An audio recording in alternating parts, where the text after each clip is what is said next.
शिक्षा व्यवस्था और कथित पेपर लीक के विरोध में सोनम वांगचुक दिल्ली के जंतर मंतर पर भूख हड़ताल पर थे, लेकिन हड़ताल पर बैठे वांगचुक को शनिवार को पुलिस ने उठा लिया, सफदरजंग अस्पताल ले गई। अब उनके समर्थन में छत्तीसगढ़ समेत अन्य राज्यों में भी युवा सड़कों पर उतरा है। रायपुर में घड़ी चौक के पास तेज बारिश के बीच में युवा धरने पर बैठे और केंद्रीय मंत्री धर्मेंद्र प्रधान के इस्तीफे की मांग कर। आखिर युवाओं की क्या मांग है? प्रदर्शनकारियों से बातचीत की हमारी सहयोगी दामिनी बंजारी। नीट परीक्षा लीक मामले में प्रदर्शन जो है वो तेज हो चुका है और ऐसे में एक तस्वीर दिखा रही हूँ, ये राजधानी रायपुर की है, जहाँ पर आप देखेंगे कि जो लोग हैं वो प्रदर्शन कर रहे हैं। क्या कुछ लोगों की मांगे जानेंगे, क्या कुछ मांग है सर आप लोग? मैम देखिए, आज हमारा भारत देश को आजाद हुए लगभग 70 साल से भी ज्यादा हो गया है और 70 सालों के बाद भी आज अगर जो हमारा सबसे पहला मौलिक अधिकार है शिक्षा, उस चीज को भी कोई भी गवर्नमेंट हो इस 70 साल में जितने पेपर हुए नहीं है उससे तो पेपर को लीक करवा देती है।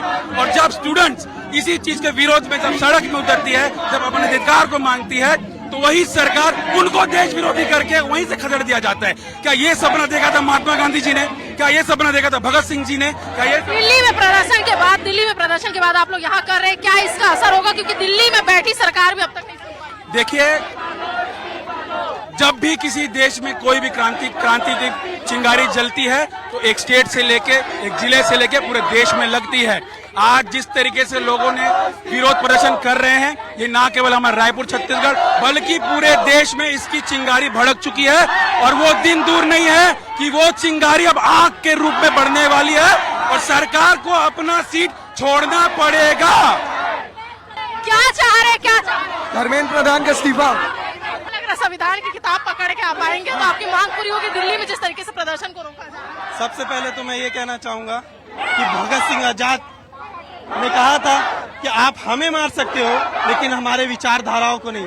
वैसे आज मैं कहूंगा और यहाँ आज सभी आवाम कहेंगे कि आप हमें मार सकते हो लेकिन हमारी विचारधाराओं को नहीं। जैसे 21 बच्चे शहीद हुए इस पेपर लीक में, इस छोटे से पेपर जैसे एग्जाम में बच्चे शहीद हुए, मैं उनके लिए आज खड़ा हूँ।